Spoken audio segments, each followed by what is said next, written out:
Welcome to Playful Beginnings, a podcast about the magic of play therapy for therapists, students, and anyone interested. In our podcast, we'll explore the deeper understanding of play therapy and the skills we use when working with children. We hope to help you understand the why behind what we do and how it helps kids heal and grow. I'm Dr. Kristie Opiola, a working play therapist and university professor in North Carolina. I'm Dr. Maggie Parker, a play therapist and professor in DC. Hey, Kristie. Morning. It's summer. Summer. So Kristie and I think a lot of times there's this belief that faculty and teachers are off in the summer, and that is not true. No. Kristie just hosted an 8-day conference with bringing in world-renowned speakers, both in person and virtual. And now she is teaching 2 courses for 8 hours a day, twice a week. Yeah. Well, the 2 courses total 8 hours a day, twice a week. Tuesday, Thursdays, I teach 2 4-hour courses, but I teach from 9 to 5 solid.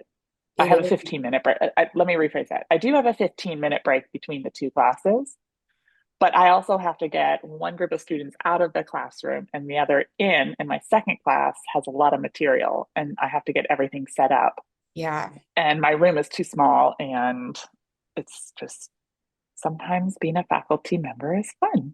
Yeah. In different ways. Yeah. I love both classes, but it is very hard. It's very hard.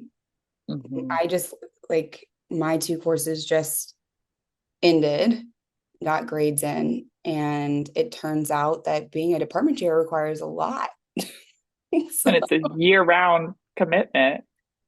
Yeah, in and out of it's really neat because I get to be in spaces where decisions are made, and I really like having the opportunity to shed light into counseling and what that is, because I think it's important. Not everybody understands what we do, but sometimes people don't care what we do.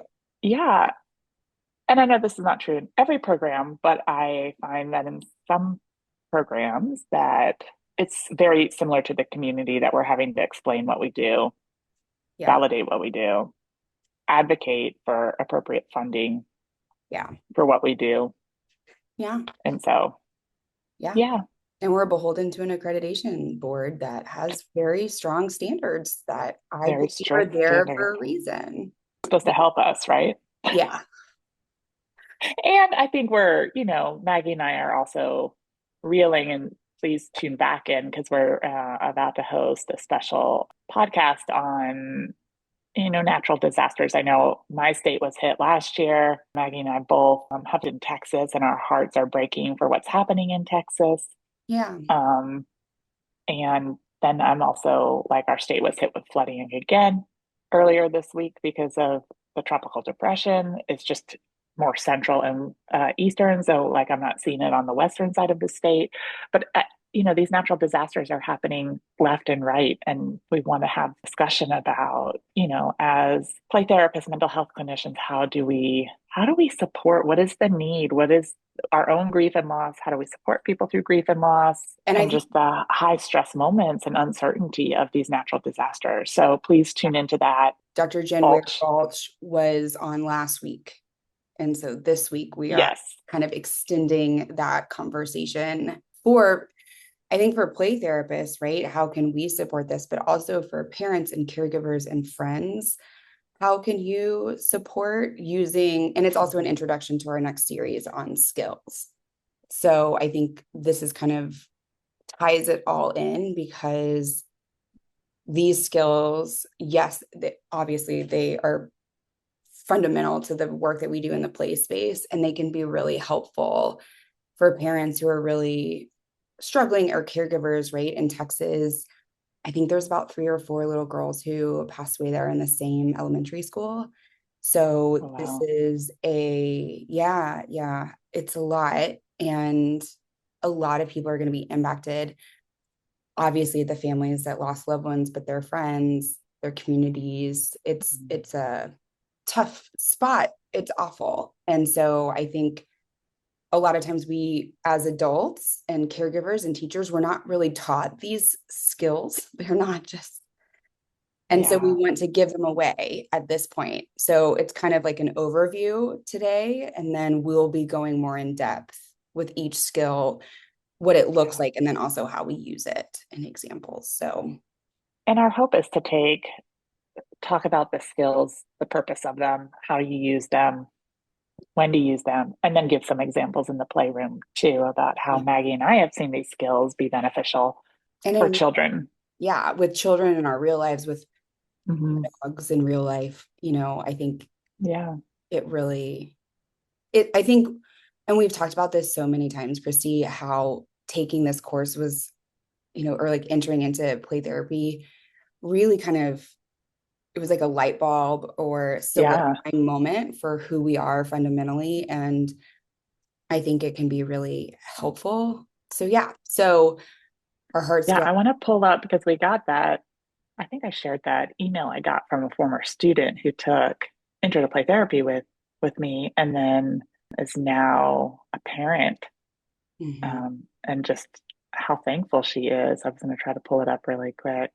Yeah, it definitely helps. And also that doesn't mean that I think we've talked about this all the time. Doesn't mean that we use calm play therapy skills at all times in the real world. There are times that we call it losing our chicken at our house, and I lose my chicken. So that's fine. Right.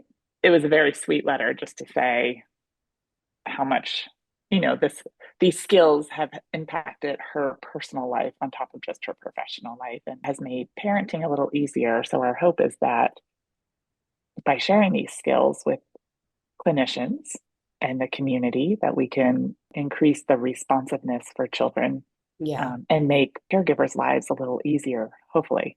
I hear a horde of children upstairs. So we may get to practice these skills real time, guys. You may get to hear it. One of the best things I was teaching during COVID, I was teaching play therapy virtually, and we were talking about limit setting. And the kids came down, and I was like, in real time. And they were like, oh, that's how this is it. Yeah. What we do. So what do you think, Steve, is like the foundational, like what's like the one we should start with? Well, I think the foundation of all of our skills is reflective responding. Yeah. So that's the reflection of feeling, reflection of content, which is rephrasing wording back to kids that they've shared with you, like your understanding of their wording, tracking.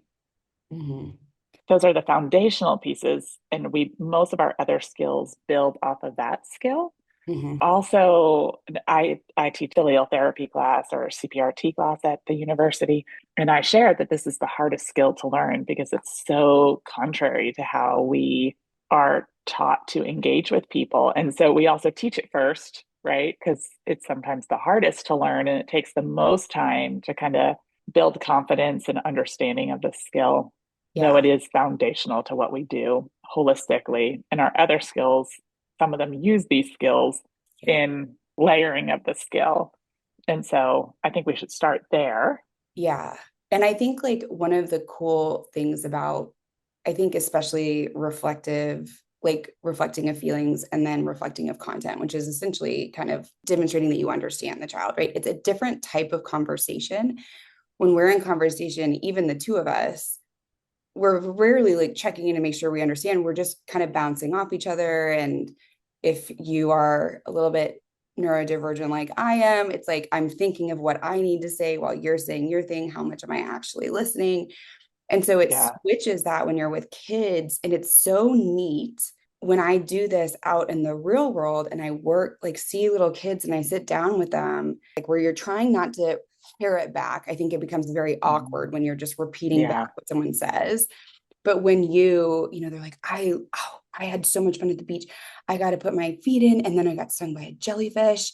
I'm like, oh my goodness, you went on so many adventures. Right. And it's like, I'm reflecting back, not what they said exactly. It's like, oh, you went in the ocean and got stung by a jellyfish, but reflecting, and even in the way you say it, you can reflect that emotion. And I think that's so helpful. It's like, you were so excited. You had so much fun. And that was really scary. You got stung by a jellyfish. Like you did not like that. And just that kind of switch, as opposed to, oh, okay, I've been to the beach before too, right? It's a different conversation and you can see their little faces light up because you care. And it's not usually when they're with adults, you can really direct that conversation. Well, and I think something that's unique, not just about these skills, but about the approach we use is it's not about us being different in the playroom. Like these skills alter the way we respond to people holistically. Right? It goes back to Carl Rogers, one of his first books, right? Like a way of being. It really does alter the way you interact, engage with people holistically. So it's not about like putting a hat on and you're going to reflect, even though initially that's how it feels because you really have to change your way of being. But Maggie and I also wanted to share skills this is an area that we see clinicians and especially newer clinicians really struggling.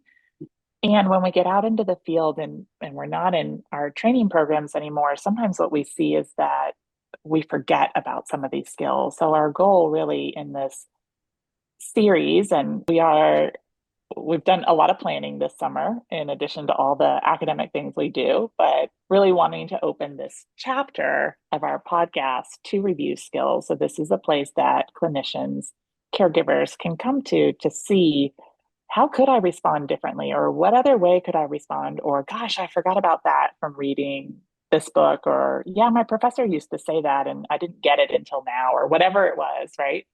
My supervisor says I'm not doing this. And our hope is that this could be a way that you could come as just a little refresher. And so we do hope to hit most of the child-centered play therapy skills that we use. So just to give you guys a brief overview of the skills we're hoping to capture in this series. So this chapter will have subheadings as we go along, but reflective responding will be our first one.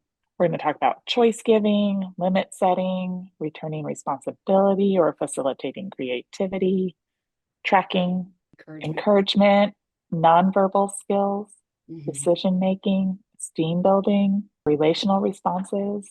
And then we're going to talk about some specific techniques like the whisper technique that we may use in therapy. And so our goal is to kind of break down. We're going to spend the rest of the summer and maybe early fall going over these.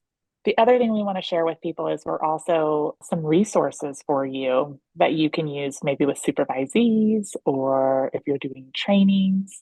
We call them one-pagers. So it's an opportunity of just a quick cheat sheet on the skill itself, telling you more about it, the foundations of it, what it looks like, an example of it, and then some resources that you can tap into and pull to gain better understanding of these skills. And so that's kind of our hope in this series, in this chapter of our series, to help clinicians really maybe dive deeper or just reflect on your own practice. And again, Maggie and I, our goal is not only just to tell you about it, but how we see it play out so that you can see both sides of it. So here's the skill. And then what does that look like in real life, right? Like both in maybe personal lives, kids, adults, teens, because these are not just kid skills. These are everything we're going to talk about are relationship skills, right? And ways to enhance relationship. And so our goal is also to give examples so that you can go back to. It might cause it to be split into two podcast episodes, but our ultimate goal is that you could walk away and have quite a bit of resources to tap into and to look into as we go forward. And it's something we've heard from clinicians as something that they are wanting. One of the things that I see a lot in my students, and we've had this conversation about like wanting a script, right? And so these are not skills that you can really script. Like it's all, you practice them and hold them, and then you decide, like you're figuring out when to use what and why. And the why is really important in understanding what your goal is and your purpose. And I think it might be neat as we've introduced all of these at the end of this to be like, okay, so here's a way you could use each of these skills with this scenario, because they're layered and they're nuanced. And neither of us can say, oh, you need to do this then, or if a child does this, you say this. And I think that it would be really awesome, right? Would it be awesome? Because then we would all be replaced by AI. I think like there's a human aspect of this and an intuition and the intuition driven by the relationship that you have with the child that really drives this. And I don't know about you, Kristie. There are times when it comes as second nature, and then there are times and situations that I have to really think. And kind of going back to what's happening in Texas right now, being from Dallas and knowing a lot of people that are impacted by this, I find myself like not wanting to call or bother them, but like hovering over this text of like, do I reflect feeling? Do I reflect this? Do I, am I encouraging? Am I doing? And really kind of trying to be purposeful. And I think that that's something that was really helpful with Dr. Jen Ware of like, how do you respond in grief situations?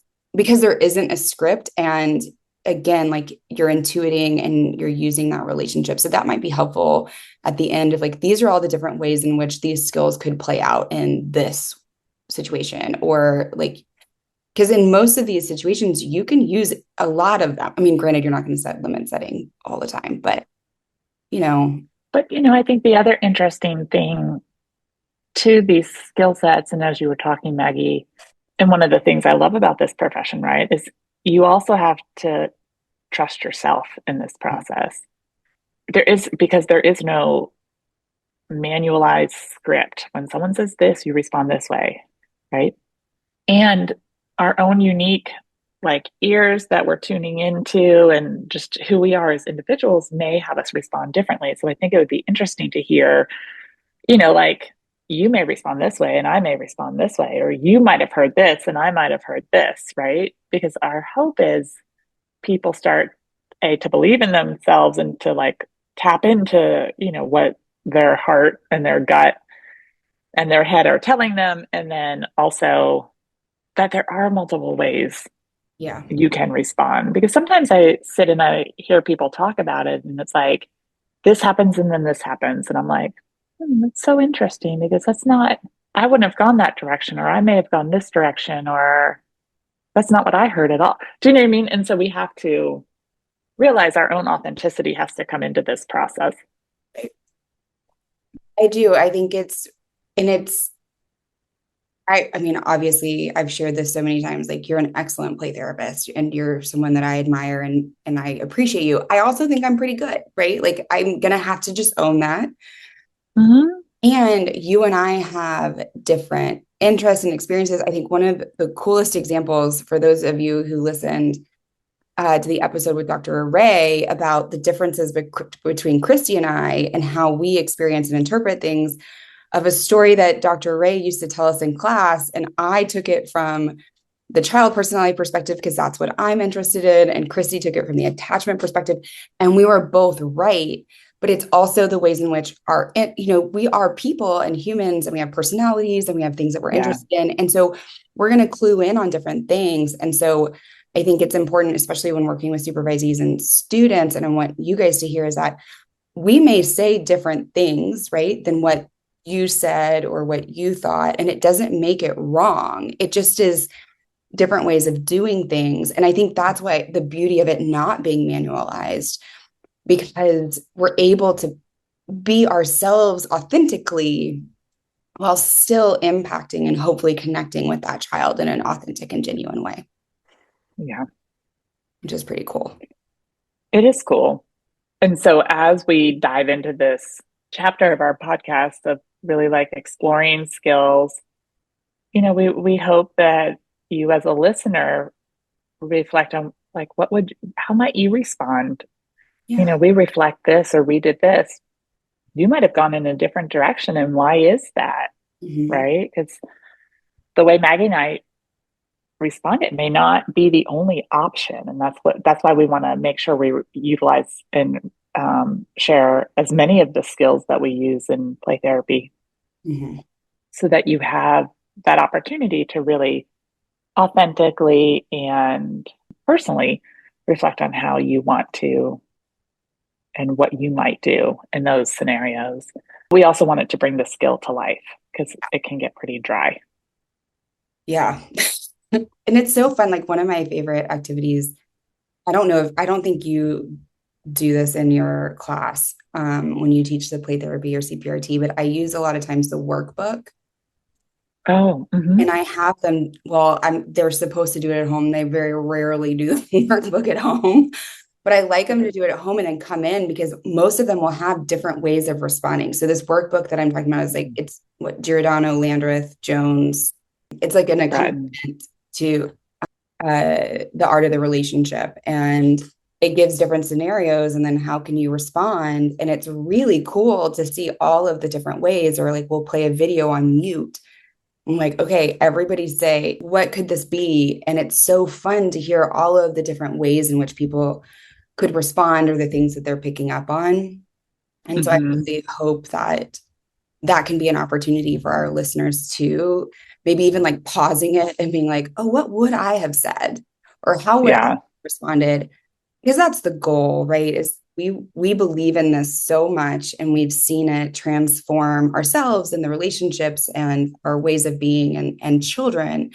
And so we want y'all to be able to have these skills too, whether you're a play therapist who's been in the field for a long time and wants a refresher or a different perspective, or a teacher who's working in Dallas with a bunch of kids that are hurting, or a parent that has a kid who's struggling or emotional, and or just a person in life.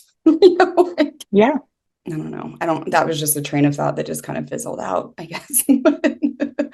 I think this will be I'm really excited about this chapter, and we are really interested. We are getting so many followers and people who are listening, and we're so grateful. And we want to be able to provide you with things that are tangible and real and thought-provoking. And so if you have other ideas or things that you are interested in us exploring together, or if there are people that you really want to hear from and talk to, right? Dr. Balch, and then also, we just had Dr. Rachel Altvader. We're really lucky in where we're positioned within the play therapy space, not just our company, but just the play therapy world. And so, especially because Kristie does so many trainings and workshops, and that, we can reach out to people if you're interested in hearing from them. So let us know, because, we like it. I also think one of the best compliments that we've received thus far by a guest was Dr. Rachel Altvader said that it was like Hot Wings Challenge, because we were asking really deep questions. And I think that's what we hope to do, I think, is really getting to the heart of who people are and what they're doing, just without the burning and necessity for milk on hand or signing up a waiver. Yes. Yeah. Well, and I think that goes, Maggie and I think deeply about the work that we do and why we do it and how we teach it and other stuff. So some of the questions we ask comes from our own personal curiosities as we dive into the deep work within our own practices and our own teaching and our own supervision. Mm-hmm. Yeah. And so, yeah, come join our Hot Wings Challenge. Our Hot Wings Challenge. I don't even, we need to think of something. Also, we're trying to figure out what we should call our group and our listeners. I know. Like they have the armchairies for armchair expert. Who are we, guys? Let us know. We should hear from you guys. What do you want to be called? Our play peeps? That's like not, I don't know. I feel like I'm not creative in that realm. Our spaceettes. Spaceettes. What does ChatGPT say? I bless it. It's been very helpful. But anyways, I really appreciate you being here and our conversations, and I'm excited to kind of tackle these skills with you and what they look like. Yes. Yeah. We're excited about it. We seem pretty mellow right now. Well, yes. I'll be honest. I am just recovering from teaching from 8 hours straight. And I signed up to go to the gym this morning for a class, which I don't know why I did that. It was good. It was a great workout, blah, blah, blah. But so I'm also just tired. That could be a whole episode of how do we take care of ourselves as play therapists. I'm not very good at it. I don't think. Maybe I'm better than I think I am. I don't know. We've done that podcast, Mac. Have we? Yes. We have. I need to listen to it on repeat and remind myself. I know, right? Like, what is it that I do? I know. But I think Maggie and I are really passionate about helping the play therapy community, strengthen its skill set, which is why we're doing this next chapter of skills and other stuff. So we hope you join us for this. If there is a skill that we didn't cover or you have a question about something, please let us know because that's cute. What? There's a lot. I was like, the toy talkers. Oh, the toy talkers. The play partners. Yeah. CCPT tribe. Oh, I like that one. Mm-hmm. Oh, the Be Withers. Oh, I kind of like that too. I know. And Thank you, ChatGPT. I know. If people have other ideas, let us know. We would love to know. I'll put it up on like a little Facebook post on it. Yeah. The tracking crew. Oh. The center sitters. I don't really love that. I don't like that one. Playfully present. Oh, I like that one. The child's voice collective. I don't like that one. That feels like good. The reflective players. Toy talkers. The floor sitters. Floor sitters. Oh my God, that's exactly Dr. Harvey Peters. I know I've shared this, but he was like, I know people who went to UNT because they sit down on the floor and they go, hi. And I'm always on the floor. People are like, do you want to sit in a chair? I'm like, no. And when we get together. But that's more about UNT than it is child-centered play therapy. I don't know. I feel like we're all just like, we're so used to just like, yeah. Hey, we'll go. What do you want? Maybe it is UNT. I don't know. Maybe it's just play therapists in general. Maybe we're just owning that as UNT and it's just really everybody. I don't know. Tell us, listeners. Yeah, let us know. Do you sit on the floor? I know. We should just do a cutout of all of this. And as we're trying to figure out what we want to be called, as like a little short video. Yeah. All right. Well, thank you, Kristie. All right. I'll see you later. Have a great appointment. I'll see you on Friday. Okay. Bye. Bye, everyone.